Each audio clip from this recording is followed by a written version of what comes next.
Hello everyone, let's have a look on Golgi complex. Now Golgi complex को हम और भी नाम से बुलाते हैं. Golgi, it can be said as Golgi complex और Golgi apparatus या तो फिर Golgi body. ये तीन नाम हैं इनके. Okay, Golgi complex, Golgi apparatus and Golgi body. So various terms are used to denote this assembly, manufacturing, cum packaging and transport unit of cell. तो ये क्या क्या करता है? गोल्जी कॉम्प्लेक्स जो है, ये तो आप बोल सकते हैं गोल्जी एपरेटस या गोल्जी बॉडी. अब ये करता क्या है? ये मैन्युफैक्चरिंग कम पैकेजिंग करेगा and transport unit of cell. ना गोल्जी कॉम्प्लेक्स जो है essentially consist of stacks of membranous sacs called cisternae. अब ये जो गोल्जी कॉम्प्लेक्स है ये कैसा रहता है? ऐसे लगता है कि जैसे कि अरेंज किया हुआ है, प्रॉपर अरेंज. जैसे कि अगर आप बॉक्स अरेंज कर दो एक के ऊपर एक अच्छे से रख के, so it is like that कि गोल्जी कॉम्प्लेक्स जो है it is essentially consist of stacks of membranous sac. जो सैक लाइक स्ट्रक्चर ऐसे लगेगा कि अरेंज किया हुआ है एक के ऊपर एक, which is said to be as cisternae. अब इनका जो डायमीटर है वो कितना रहेगा? Diameter of cisternae varies from 0.5 to 1 mu m. Okay, अब जो सिस्टर्ने का डायमीटर है उसका वो कितना है? 0.5 से 1 म्यू एम तक है. अ सेल में have few to several cisternae depending on its function. Depends कि इनका फंक्शन क्या है, अकॉर्डिंगली क्या रहेगा? They have several cisternae. Cisternae जो है वो कम ज़्यादा हो सकता है, नंबर उनका फिक्स नहीं है. Okay, now next is what? The thickness and molecular composition of two membranes of a Golgi sac differ from each other. अब ये जो thickness है सिर्फ उनका नंबर ही नहीं बल्कि thickness और molecular composition भी वैरी करता है membranes का. Okay, then next point is the Golgi sac shows specific orientation in the cell. जो गोल्जी सैक है दे शो स्पेसिफिक ओरिएंटेशन. उनका जो अरेंजमेंट है that is it is a specific arrangement. Each cisternae has a forming और cis face. Now ये जो cis face है it is said to be as on the same side. Cis face मतलब on the same side. And maturing और trans face. Now what is this trans face? मतलब the opposite side. तो हर एक cisternae का क्या रहेगा? Same side रहेगा, that is cis face रहेगा. एंड मैचुरिंग जिससे हम, और it is also said to be as trans face मतलब the opposite side. Now transport vesicles that pinch off from transitional ER that is endoplasmic reticulum merge with cis face.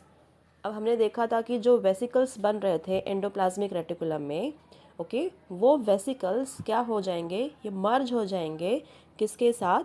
Sis face के साथ of Golgi cisternae and add its contents into the lumen. This explains why Golgi bodies are usually located near endoplasmic reticulum. अब ये जो Golgi bodies है ये कहाँ पे present रहेगा? एंडोप्लाज्मिक रेटिकुलम के पास में प्रेजेंट रहेगा. They are modified and condensed secretions leave Golgi through transphase again as membrane-bound vesicles. Now the next is Golgi body carries out two types of functions. Now which are those two functions? Golgi body जो है वो दो type का function carry out करता है. कौन कौन से फंक्शंस हैं वो? पहला तो है modification of secretions of ER. मतलब जो भी सेक्रीशंस हुए रहते हैं एंडोप्लाज्मिक रेटिकुलम के थ्रू उनको ये क्या करेगा? मॉडिफाई करेगा.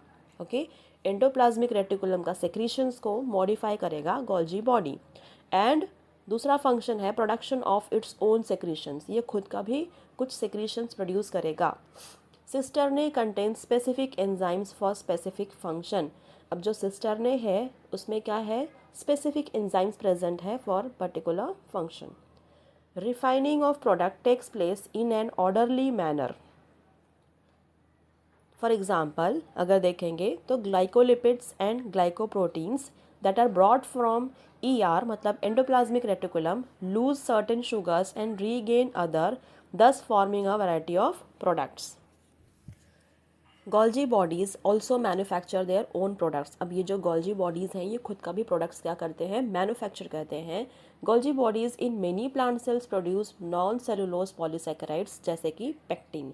गोल्जी बॉडीज़ जो है बहुत सारे प्लांट सेल्स ऐसे हैं जिनमें क्या करेगा? ये नॉन सेलुलोजिक पॉलीसेकेराइड को प्रोड्यूस करता है, बनाता है. For example pectin. मैन्युफैक्चर्ड और modified all products of Golgi complex leave cisternae. जितने भी प्रोडक्ट्स बने होते हैं गोल्जी बॉडीज़ में, या फिर आप बोलो गोल्जी कॉम्प्लेक्स में, जितने भी मैन्युफैक्चर हुए रहेंगे वहाँ पे या फिर मॉडिफाई हुए रहेंगे, एंडोप्लाज्मिक रेटिकुलम के प्रोडक्ट्स यहाँ पे मॉडिफाई होते हैं।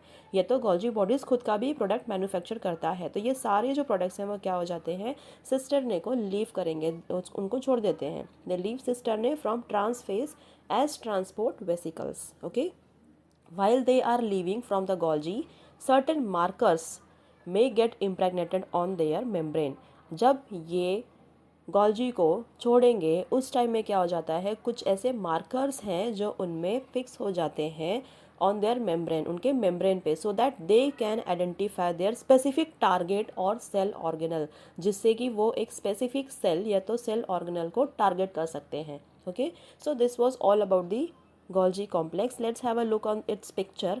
अब ये जो गोल्जी apparatus है, देखो ऐसा दिखता है, ऐसे लग रहा है कि स्टैक्स ऑफ मेम्ब्रेन है ना, मेम्ब्रेन जो है वो प्रॉपर अरेंज किया गया है एक के ऊपर एक, तो ऐसा इनका स्ट्रक्चर है। अब इसमें अगर आप देखोगे तो सिस फेस है और ट्रांस फेस है।